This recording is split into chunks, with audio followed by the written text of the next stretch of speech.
Yes, guys, it's Michael, also known as MJOSECUTZ, and today we're back again with another episode on Barber Talks. Today we've got a very special guest. You'd like to introduce yourself? Hi, my name's Shaikh, also known as Shaikh Fades. That's my barbering name. Okay, perfect. Great to have you on board today, Sheikh. Thank you. So, Sheikh, today I just want to kind of get your experience so far into the barbering industry and kind of speak with you about your journey and everything. Alright.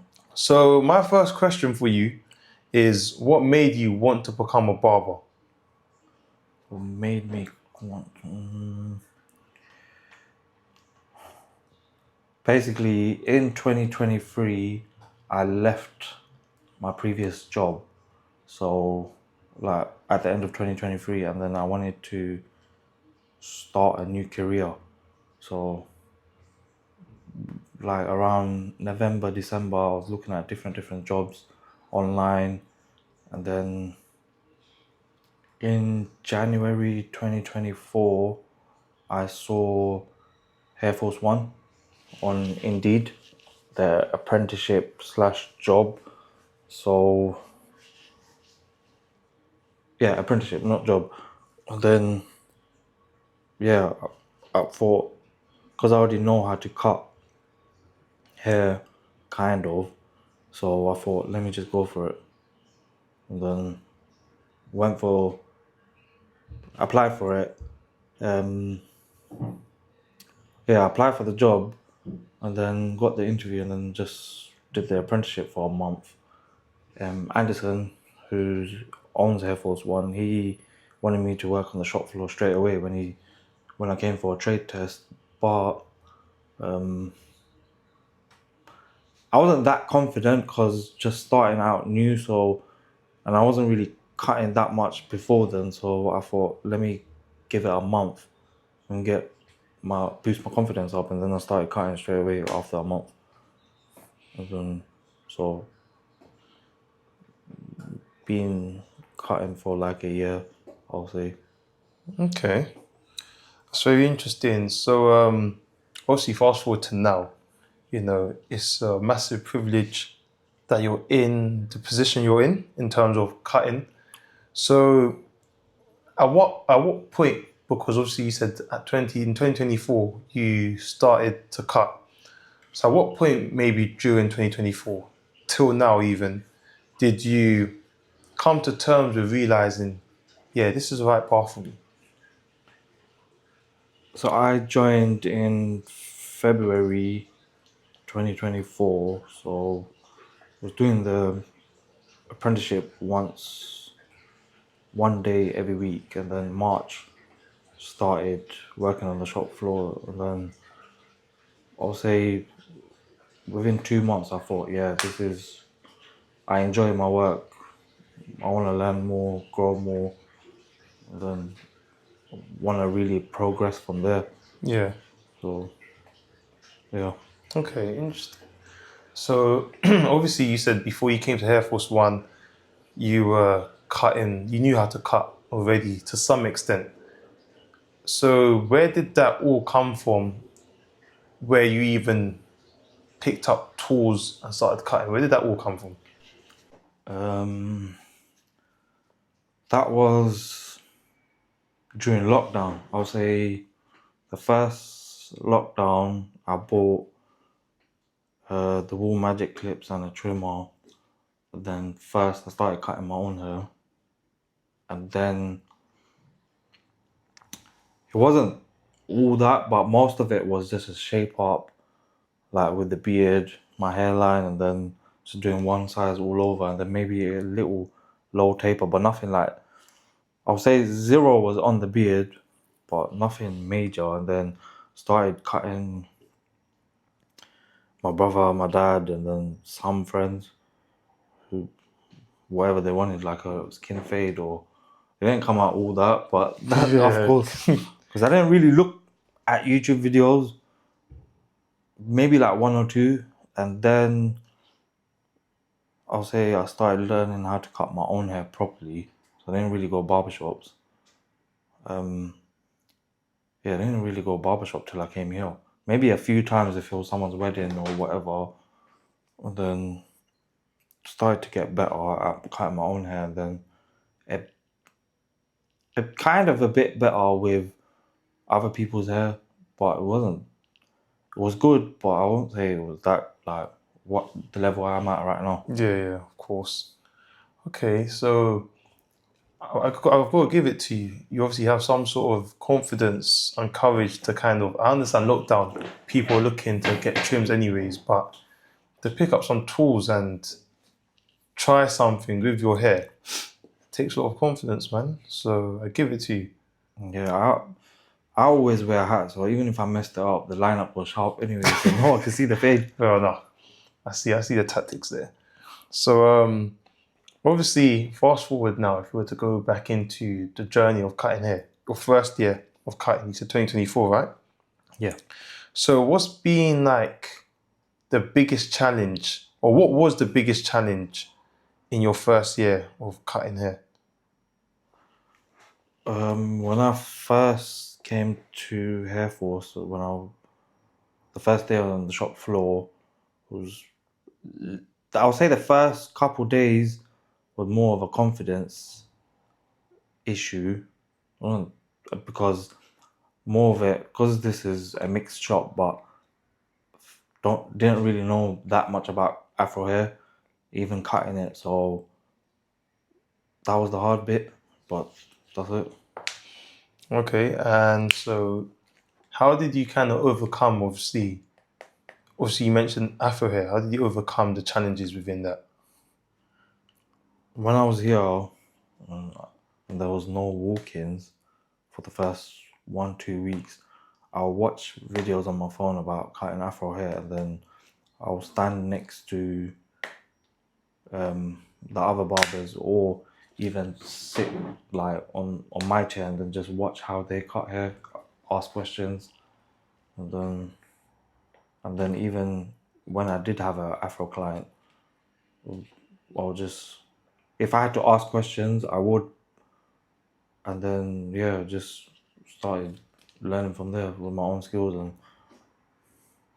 In terms of, so I find it interesting because again, you know, in Hair Force One, there's an Air Force of all hair types, and that means from curly to straight to wavy.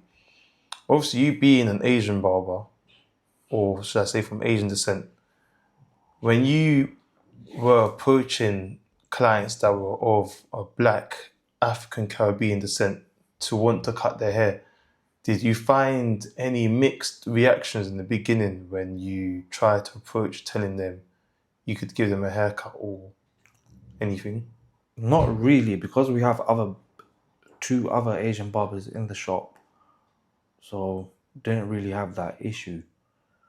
Maybe like 2-3 new clients that walk into the shop, they might be funny about it, but there was no problem. Even right now, to this day, sometimes it does happen with new clients if they've never been to an Asian barber, because they might think, yeah, we can't cut your hair, but I've just told the customer I kind of work here. Yeah. So I've got experience.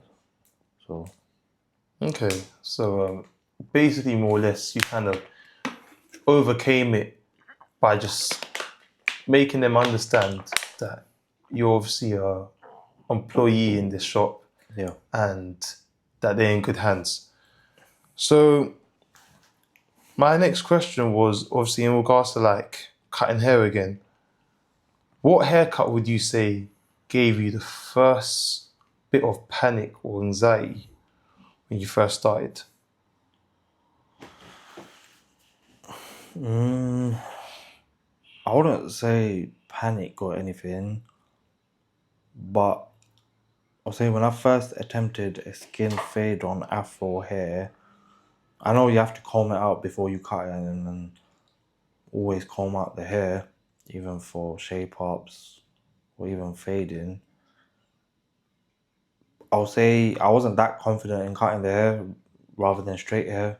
Wavy hair was alright, but because the first client I did cut was on my first day of working here, I had to do a skin fade, so I wasn't that confident that it would have been it was a good haircut, but everyone did say in the shop it's alright for a beginner, first time. Okay, and so how do you feel about it now in comparison? Or now I'll say I find it easier to cut afro hair than straight hair. No I way. like it more better. Fair enough. And what do you think that's come from? Just from the experience of being there a lot, or I think the experience from being here. okay, that's interesting. So you're a barber for Afro clients now, yeah? I would say yeah, but I'll say for everyone. Obviously, All yeah, not types for of hair, everyone, yeah, yeah. but it seems like you've really got your niche now in Afro hair. So, do you remember who your first ever client was outside family and friends? Yes. And could you talk about or discuss what went wrong or what went right with that haircut? It was a skin fade with 6 on top, like a mid skin fade on afro hair, and his hair was like I think really curly. Nothing went wrong. I was fine, but I remember I was told I can't use if Afro clients want a skin fade, you can't really use a foil shaver on them because you get spots. Yeah. I didn't use, of course, but when I first come here, so I would say the hardest bit was probably the shape up, maybe because his corners were receding, didn't make it as sharp enough. But at the same time, I didn't want to really push it back. Or make it an M or anything. Yeah. Yeah. So I would say that was kind of probably more of a confidence issue because it was first time cutting hair, but that's about it. So obviously, see, like with clients, sometimes you can think you've done a good job after doing a haircut, but do you ever watch their facial reactions for validation in terms of just to confirm if you've really done a good job, or do you just kind of go off your own judgment and then just overlook their facial reactions and go off words more so from them, if anything? No, as I'm cutting hair, or even if I'm finished, even if you come to my chair every week and get a haircut, I'll still ask you at the end and show you, is this fine? How's the line up? Are you happy with whatever I'm doing? All right, so you're always basically speaking of them Yeah. rather than to give it Yeah, by rather than chance. just doing it and then just tell them, yeah, I'm done. And then looking at the haircut themselves in the mirror. No, I get that because it's funny because it just gives me memories of back in the day as well, where I would think I've had this client in my chair for too long. I'm not even gonna ask them what they think. As long as I think I'm done and I think they've been in this chair for too long, just get them out. And that used to play with me, so that's why I asked. Yeah, I think it's just better because customer service as well. Yeah. It has to be at the top level, so always have to ask the customer, is this fine? So if they don't like it or there's a bit, sometimes some people might be picky, so you still even if it's not that, you still have to ask them if they're happy with it or not before they leave your chair. No, that's a good point. And again, just to add on top of that, I think it's very important to kind of always speak to the customer rather than assume, because some customers naturally have a face that seems tensed, But yeah, it's not. but it's not. So They might just have a straight face, but when you start talking to them, then it's different. Yeah. exactly. So yeah, we can't. Just like me. Guys, you see this? So yeah, no, that's interesting. So obviously, again, going back into the whole Hair Force dynamic of things, how would you say Hair Force One shaped your approach to barbering in terms of cutting all hair types, for example? Working on the shop floor and being in the academy once a week. So I learned all types of hair, like working here on the shop floor and practicing my skills in the training academy. So using scissors, fading, learning how to do new styles like taper fade. I didn't really know how to do it when I first come at all. No way. No. Did you know what taper fade was? I did know, but I didn't really know how to do it, so I had to learn. Okay. So obviously diving into the academy again, let's go into there for a quick second. Obviously now you're on the verge of completing your NVQ Level 2, right? Yeah. So obviously that's part of an apprenticeship program. So what made you take the courage or take the step to wanting to join an apprenticeship program at Air Force One? Because when I first started and when I saw that job on Indeed, I thought if I can train at the same time and then same time as working, it would be more better. Because my skill set wasn't there yet. I still need to learn way more. So I thought training academy would be better, so I can learn everything, and I really did. Thanks to Shane and then Andy as well. Perfect. And Shane's The tutor, yeah. Tutor, perfect. So what's one skill would you say you've learnt from the academy that's stuck with you the most till this very day, maybe? How to use scissors. Because before I started, I didn't know how to use scissors. Didn't really know how to hold them properly. Could cut with them, but not. Yeah, I'll say not. Yeah, barber. Yeah. So scissors, and then fading afro hair. Okay. With scissors, by the way, did you ever think there were just scissors there just to cut tips when you first came across seeing scissors? Not really, because I kind of knew. I've seen how other barbers. Okay, When fair I was enough. younger, Yeah. or when I go to barber shops, how they cut with scissor hair. I mean, scissor cuts on hair. Like different techniques and whatnot, but I didn't really pay attention to it. Okay. So, what's been the most hardest kind of client you've ever had to deal with? Hardest meaning like picky or just like a hard haircut? Hardest in terms of, let's say, haircut.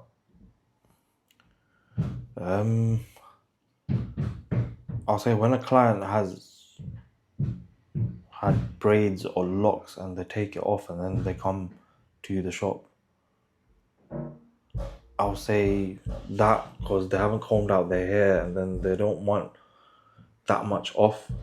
I'll say that's been hard because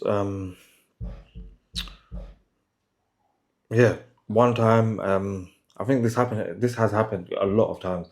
Clients will come with locks and then you're picking out their hair and then the afro's like this big, but they only want this much off, so then that's been a bit difficult. And then I think two clients, I think there's been, while I'm picking out their hair, I think whoever took their braids off or locks, so like there's still, well, I'll say braids, not locks. There's still been like a couple braids just there, not untangled. Wow. So I will have to do it myself. No way. My hands are like kind of big, so it's long. Undoing it basically. So yeah. I would say that was more of the hard part. Okay. So, obviously, if you could go back to like your first month cutting, what advice would you give to yourself? I'll say first month, because I'm in a new industry and everything. I'm still learning. I would say don't be afraid, and like I think the confidence I have right now in cutting hair, I wish I had it then as well. I am confident, but with certain things, that because it's hair and it's part of people's personality or whatever, you're scared that you don't want to mess it up. Mm-hmm. So, and it's not, and the clients were paying. It wasn't like free haircut, so that I'll say to myself, more. I wish I was more confident. Basically, More confident. I think be more confident. Yeah. be more confident. I think with confidence, it all comes from failing, though. Like being willing to fail forward, obviously in these terms. But yeah, obviously in regards to like again failing confidence and everything. So, what's a mistake basically? Could I ask then? That's given you a lot of lessons or taught you a lot of things from being in the barbershop so far? A mistake.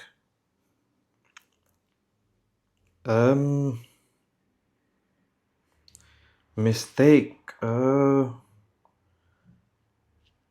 say maybe when doing a lineup, like especially on the head and then the corners,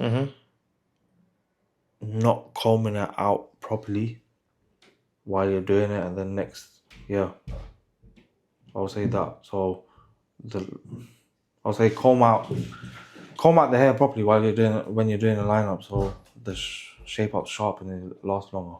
Okay, and did this also translate into people? Did it teach you anything about people as well, in terms of those small details? Or maybe just even in barbering in general, if you can't think of anything for people. Can't really think of anything from people, but I could see this was on my first month anyway. I could see other barbers where I'll see how they do their lineups and even videos, but more of watching in person how they do the lineup. I think I'll say in the first month that was a mistake, so had to learn from other No, people, basically, of course, yeah. just to make it sharper and combing it out. Okay. So,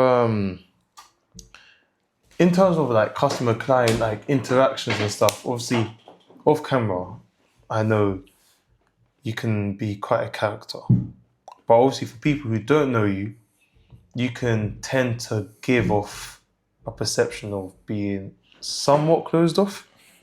So how do you think, I'm basically asking, would you say being on the shop floor, being within this industry has brought out a few more personality kind of aspects out of you?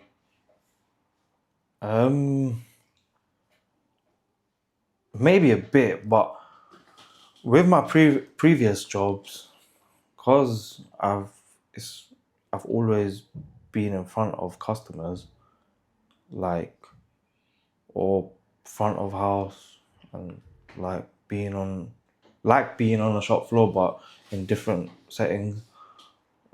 I'll say yes, because it's a different environment. The other ones were more corporate. I had to be more professional, so kind of, yeah, I'll say. So you're basically saying experience has kind of helped in terms of, okay, of course. cool. So experience, I've got a question on experience.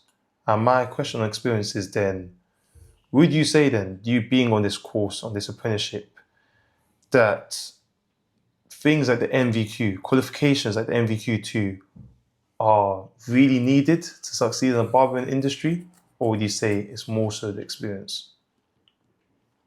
I'll say both, really, because maybe in the future you might need a qualification to even work in a barbershop or own one.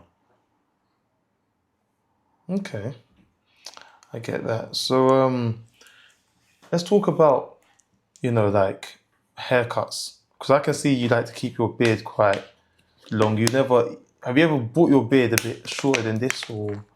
Yeah, I have a few times, but not that short. I'll say I have done a goatee once after a long time since school in 2021, I think, or 2020. But I don't think I can go back to it. Okay, cool. So, in terms of like favorite haircut, do you have a favorite haircut to do on your clients?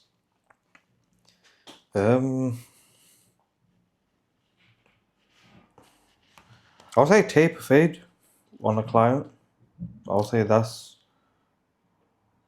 the most easiest. So I still take my time, but of course I'll say I like that better than skin fade. Why is it your favorite haircut to do? Again, obviously you said it's not as long, and you said this is a bit easier than a skin fade, but is it a thing where you just see more creativity and you being able to like detail it a little or a little bit more, or is it a thing where maybe it's the reactions you get from your clients that make you prefer to want to do that haircut? I'll say more of like detailing and then reactions from customers, because that is right now the most popular haircut. I would say more a taper fade more than skin fade, because everyone's doing it. So, what's your favorite haircut to do on your clients? Favorite haircut is taper fade.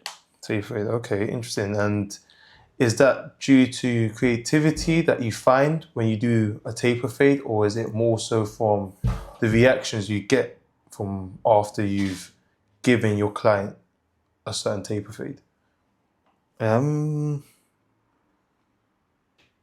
say like reaction, and I kind of find it easier than a how do I say it? Skin fade? Yeah, skin fade. Yeah. I find it easier than skin fade. So you think so you're basically saying when you give a good taper fade, which is obviously of your standard that you give, your clients saying, wow, you've brought me back to life. And that kind of makes you stamp that haircut as a favorite. Yeah, I would say because taper fade is one of the most popular haircuts at the moment, so people do come in and then after I cut their hair, they do like it. So I'll say some reactions are kind of over the top for me personally. Because if someone cut my hair, even if it was that nice, I wouldn't really go, ooh. But yeah, you know what I mean? But it's I guess it's probably because maybe I haven't gone to good barbers before. That's what you see. I'll say I'm good, but there are people better than me. But yeah, okay, you're a very humble guy, man. He's very humble, guys. I think at the end of the day, you need to also remember, barbers once upon a time were surgeons. So we do really do a job in making sure people come back to life in somewhat form or shape. So you can't obviously overlook that. Yeah, of course. That's why you can cheat on your girl, but never cheat on your barber. There you go. You heard that, guys. So obviously, again, back into like clients, customers. Have you ever had a difficult or awkward interaction with a client? And if so, how did you kind of handle it?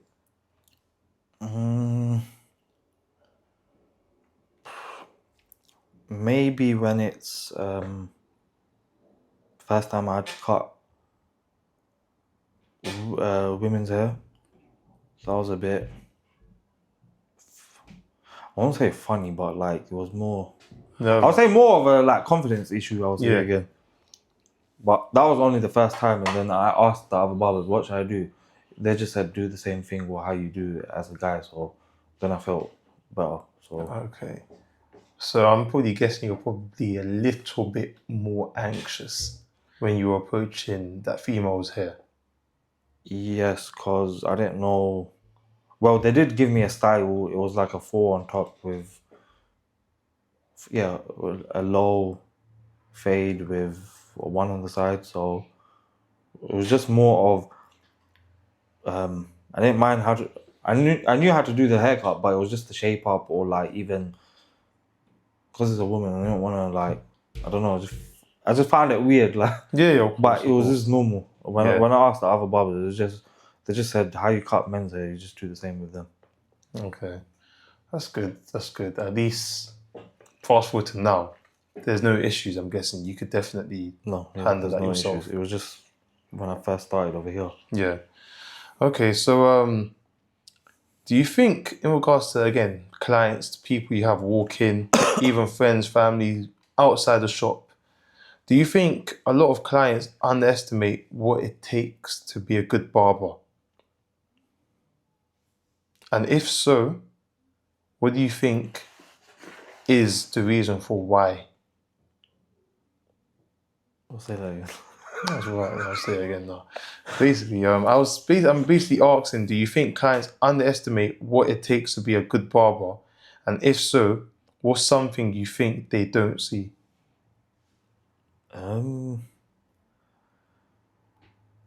Maybe some. From my experience being over here for what a year, a couple months, maybe some clients might think that because they've probably only stuck to one barber for a long time, so trying someone new, they might think, oh no, this guy's not it, whatnot. But I don't, because of my experience, I don't really know much, but that's what I can say. Okay. So I want to dive into again your ethnic background quick. So obviously, if I can say, I assume you're born here. Yeah, Of an Asian descent. Yeah. So, as someone born in the UK with Asian heritage, do you feel that background influences how you connect with clients or express yourself through barbering?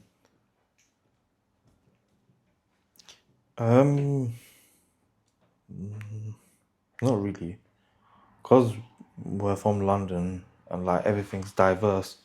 Everyone gets along with everyone, so it's not difficult to talk to different people with different cultures because everyone in London, how everyone's mixed and how we went to school, college, or even other places of work, it's always been the same. Okay. So, in your spare time, again, like you said, London's very diverse. You network with so many different people. There's so many things to do out here. Yeah.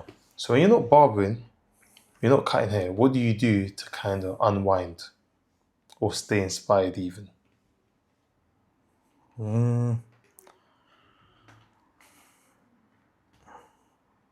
I'll say there is quite a few things, but I thought let me just say a couple of things what I do.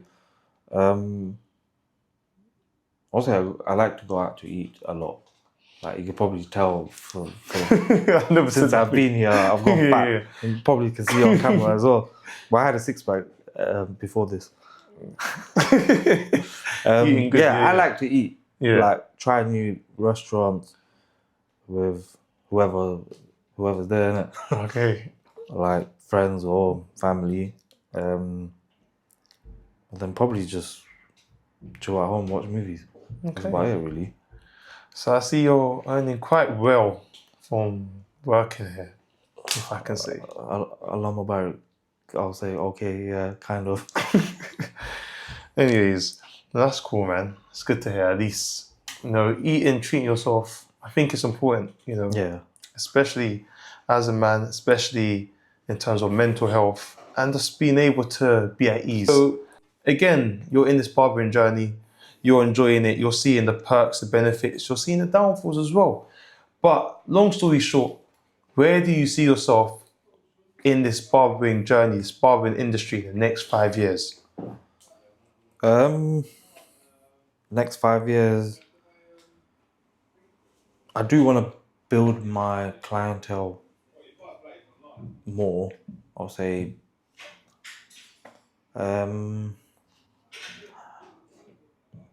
it might be a shop owner and probably go build my own brand and how basically Andy's